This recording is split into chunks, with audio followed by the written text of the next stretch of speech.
Watching this video.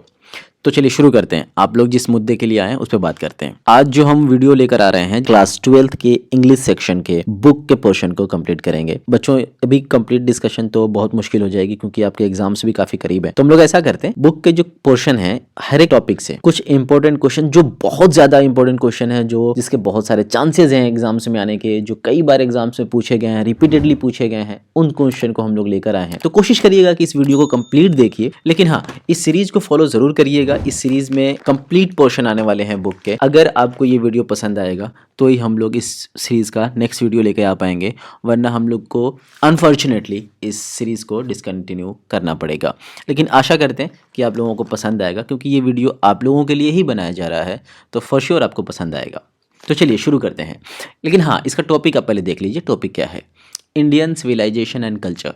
इससे related जितने सारे क्वेश्चंस बन सकते हैं जो बोर्ड के लिए बहुत ज़्यादा इंपॉर्टेंट है, उन्हीं क्वेश्चंस को हम लोग यहाँ पे डील करेंगे।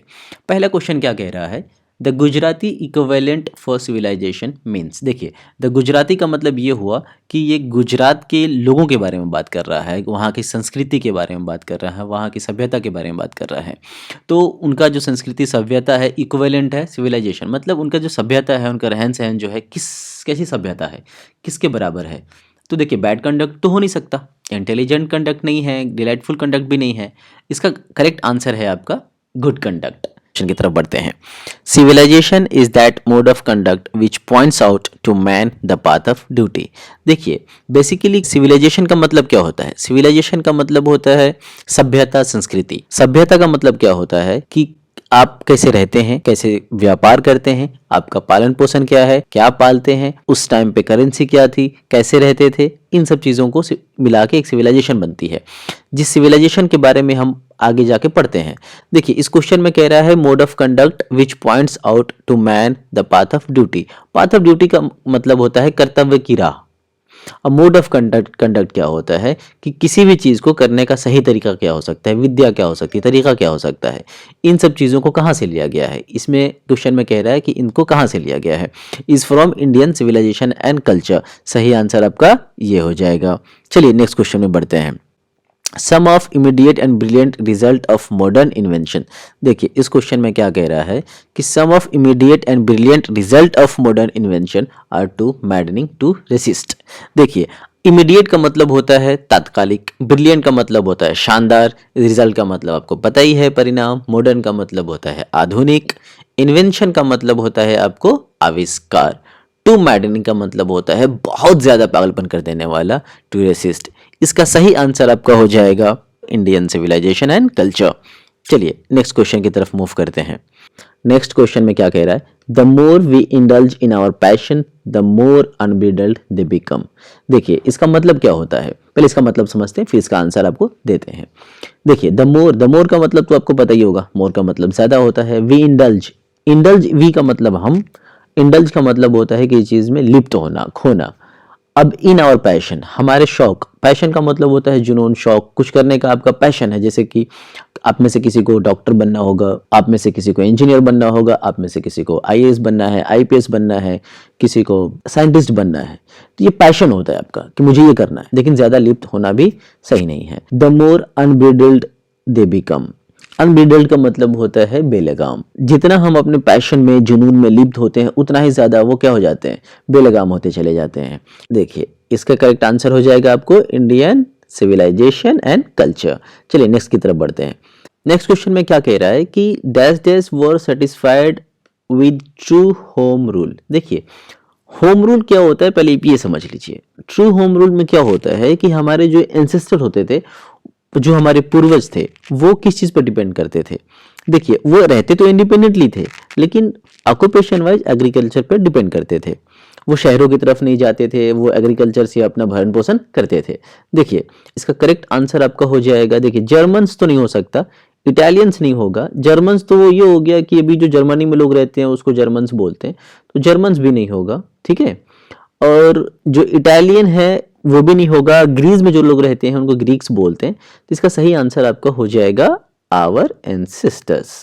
अभी देखते हैं हम लोग नेक्स्ट क्वेश्चन को। India remains immovable that is her.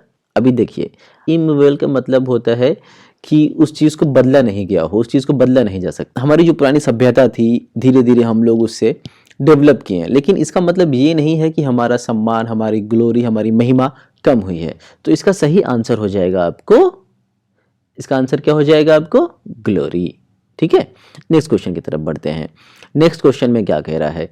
The sentence after all there is something in Hinduism that has kept it alive till now. कहने का मतलब है इसमें कि हिंदुइज्म में कुछ तो है जिसकी वजह से आज भी हिंदुइज्म जिंदा है, आज भी हिंदुइज्म फल फूल रहा है। ये कहाँ से लिया गया है? इसका सही आंसर आपका हो जाएगा इंडियन सिविलाइजेशन एंड कल्चर। ठीक है, आगे बढ़ते हैं। देखिए नेक्स्ट क्वेश्चन में क्या कह रहा है? Gandhi ji died at the hands of fanatic. Fanatic का मतलब होता है बहुत ज्यादा एंथुसियास्ट, एक ऐसा इंसान, ऐसी सोच जिससे बहुत ज्यादा खतरा हो, बहुत ज्यादा खतरनाक सोच का इंसान हो, वो उसको हम लोग फैनेटिक बोलते हैं।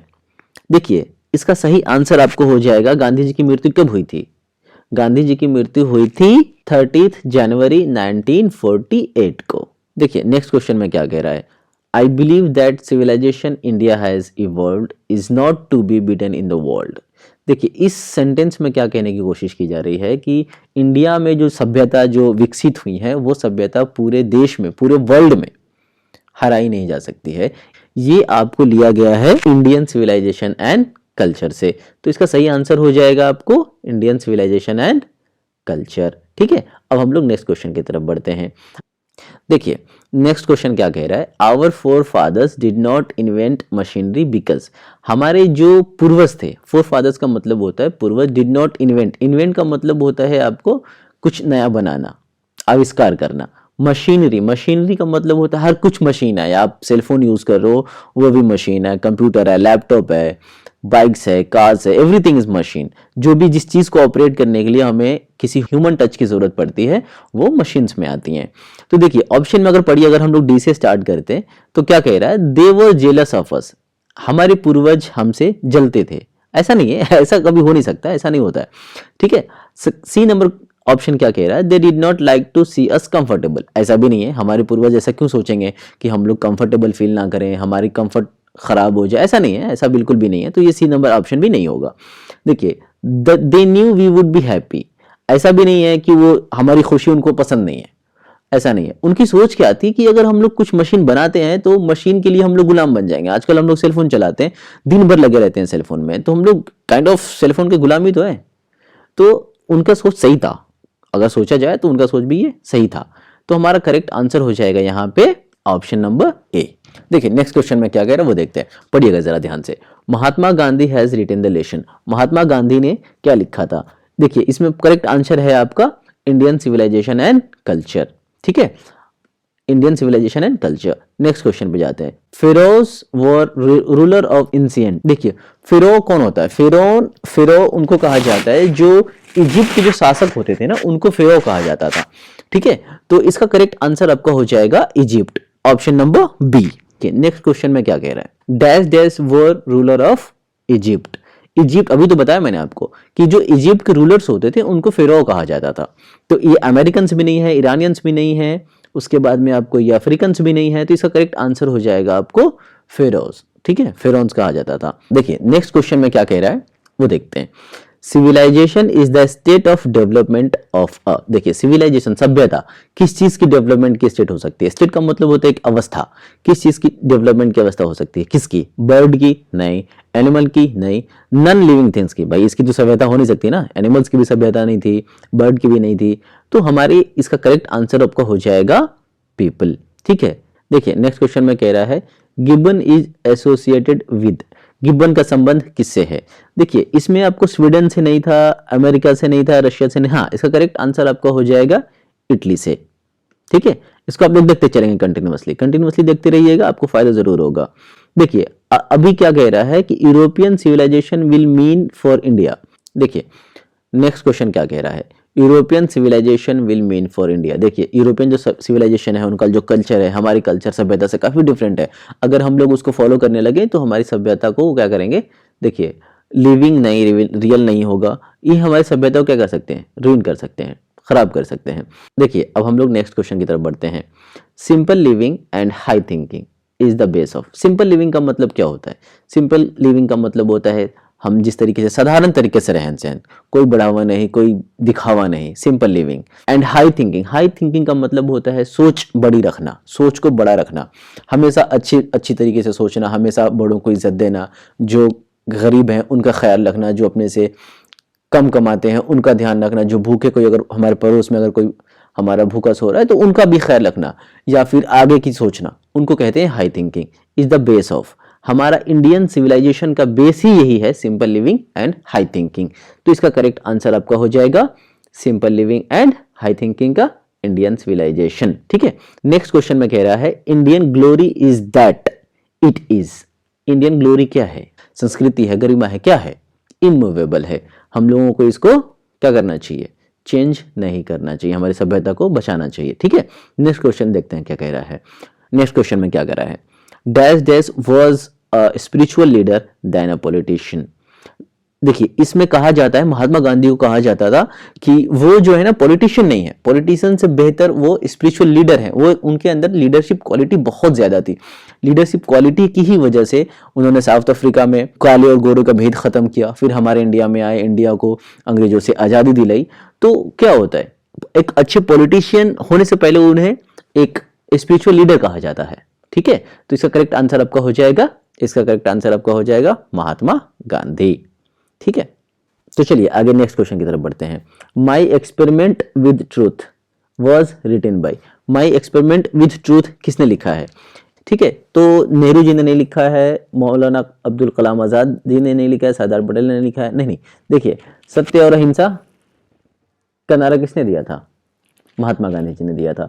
तो जाहिर सी बात है एक्सपेरिमेंट भी वही करेंगे। उन्होंने ये किताब लिखी है, उन्होंने ये लिखा है। तो इसका करेक्ट आंसर हो जाएगा महात्मा गांधी। ठीक है, ठीक है, आप लोग जुड़े रहिए, बने रहिए इस वीडियो के साथ। आपको फायदा हो रहा हो तो सब्सक्राइब भी करिएगा, लाइक भी करिएगा। ठीक है, आगे बढ़ते हैं। The human mind is restless. यहाँ डैश दिया गया, ऑप्शन भरना है आपको। The more it gets the more it wants. Human mind जो होती है, जो हमारी इंसानी दिमाग है ना, कभी रुकती नहीं एक जगह पे। जितना हमें मिलता है, द मोर इट गेट्स, जितना हमें मिलता है, द मोर इट वांट्स। हमें और चाहिए, और चाहिए के चक्कर में हम लगे रहते हैं। इसका करेक्ट आंसर आपका हो जाएगा the human mind is restless bird, is restless bird, the more it gets the more it wants. ठीक है, इसका करेक्ट आंसर ए हो जाएगा। चलिए 22 नंबर क्वेश्चन पे चलते हैं। The people of Europe learn their lesson from the writing of the man of. इसका करेक्ट आंसर है option number C, Greece and Rome. ठीक है, चलिए आगे बढ़ते हैं। चलिए अब हम लोग नेक्स्ट क्वेश्चन की तरफ बढ़ते हैं। नेक्स्ट क्वेश्चन में कह रहा है plain living and high thinking is the motto of. देखिए इसके पहले हम लोग पढ़े थे simple living and high thinking, वो हमारे इंडियन सिविलाइजेशन की मोटो थी। ठीक है, चलिए नेक्स्ट क्वेश्चन को हम लोग देखते हैं। नेक्स्ट क्वेश्चन में क्या कह रहा है? Plain living and high thinking. देखिए plain living and high thinking का मतलब यही हुआ, वही simple living and high thinking वाली बात है जो हमारे इंडियन सिविलाइजेशन में कहा जाता है, जिसको हम लोग फॉलो करते हैं। ये यही बात कह रहा है। ये जो मोटो है plain living and high thinking, ये कहाँ के लोगों का कहना है? ये है आपको नॉर्थ फिलोसोफर का, जो नॉर्थ के जो फिलोसोफर हैं, ये उनकी कही हुई बात है। ठीक है, आगे चलते हैं हम लोग, नेक्स्ट क्वेश्चन पे पढ़ते हैं। Sacrifice is the sole aim of our. Sacrifice का मतलब होता है आपको त्याग, सोल एम का मतलब होता है इकलौता एम क्या होता है। ठीक है, इसका करेक्ट आंसर आपका है रिगीज। चलिए नेक्स्ट क्वेश्चन की तरफ बढ़ते हैं। चलिए नेक्स्ट क्वेश्चन की तरफ बढ़ते हैं। Dash dash is did against blind imitation of western civilization. ठीक है, डिड अगेंस्ट का मतलब होता है बहुत खतरनाक तरीके से, मतलब बहुत ज्यादा किसी चीज के खिलाफ होना, डिड अगेंस्ट हो जाता है। ब्लाइंड इमिटेशन का इमिटेट का मतलब होता है किसी चीज को अपने में ढालना, इमिटेट करना। जैसे कि हम लोग आजकल यूरोपियन कंट्रीज का क्या होता है, हम लोग फॉलो कर रहे हैं, वेस्टर्न कल्चर को फॉलो कर रहे हैं। तो गांधी जी जो थे वो इसके खिलाफ थे। ठीक है, तो इसका करेक्ट आंसर आपका हो जाएगा गांधी जी। ठीक है, चलिए आगे बढ़ते हैं। देखिए नेक्स्ट क्वेश्चन में क्या कह रहा है? Dash dash were satisfied with small villages. देखिए इसमें हमारे एंसेस्टर जो थे वो काफी खुश थे, अपने छोटे छोटे कस्बे में रहते थे, छोटे छोटे विलेजेस में रहते थे। जैसे कि आपने नाम सुना होगा हड़प्पा का, मोहनजोदाड़ो का नाम सुना होगा। तो एक स्मॉल विलेजेस होती थी जहां पे वो लोग रहते थे। तो हमारे एंसेस्टर जो थे काफी खुश रहते थे। अभी जर्मन्स के बारे में ऐसा नहीं कह सकते ना, क्योंकि जर्मन्स तो आज भी जो जर्मनी में लोग रहते हैं वो जर्मन्स कहलाते हैं, रोमन्स हैं, इटालियंस हैं, तो उनके बारे में ये सब बात नहीं करते हैं। Our ancestors enjoyed true home rule. देखिए अभी हम लोग कुछ देर पहले पढ़े थे ट्रू होम रूल के बारे में, हमने बताया था कि ट्रू होम रूल में क्या होता था कि हमारे एंसेस्टर जो थे वो इंडिपेंडेंटली रहते थे और ऑक्यूपेशन वाइज वो एग्रीकल्चर पे डिपेंड करते थे। ठीक है, तो इसी से रिलेटेड ये क्वेश्चन है, कह रहा है कि our ancestors enjoyed true dash dash rule. तो हमारे जो एंसेस्टर थे वो क्या एंजॉय करते थे, ट्रू होम रूल को एंजॉय करते थे। तो करेक्ट आंसर इसका आपका हो जाएगा ऑप्शन नंबर सी। ठीक है, चलिए तो आगे हम लोग बढ़ते हैं 29 नंबर क्वेश्चन पे। Wealth and luxuries do not make a dash dash happy. देखिए किसी भी इंसान के पास कितना भी धन हो जाए, कितना भी सुख सुविधा हो जाए, कभी भी वो सेटिस्फाइड नहीं होता है, बिकॉज ह्यूमन नेचर है। हम लोग कभी भी किसी एक चीज़ पे टिक नहीं सकते। हमें अगर कुछ मिल जाता है तो हमें और चाहिए, हमें और चाहिए, इसके बारे में कहा गया है। तो ये आपका करेक्ट आंसर हो जाएगा ऑप्शन नंबर ए।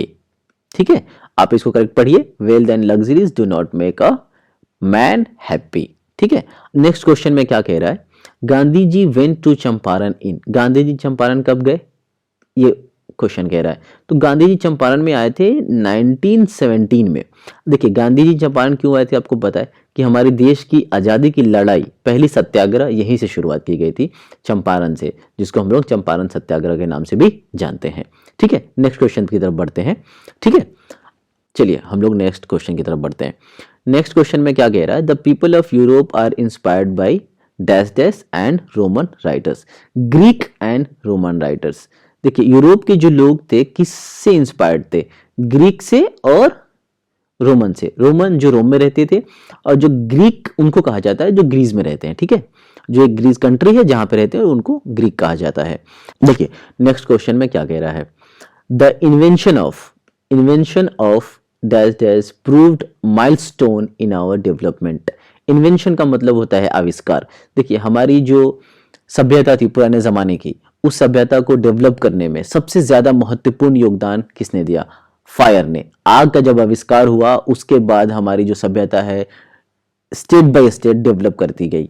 तो इसका करेक्ट आंसर आपको हो जाएगा फायर। ठीक है, नेक्स्ट में हम लोग बढ़ते हैं, he wrote different articles for. ठीक है, इसका करेक्ट आंसर आपको हो जाएगा young India. Please do not forget to like, subscribe and share. जय हिंद।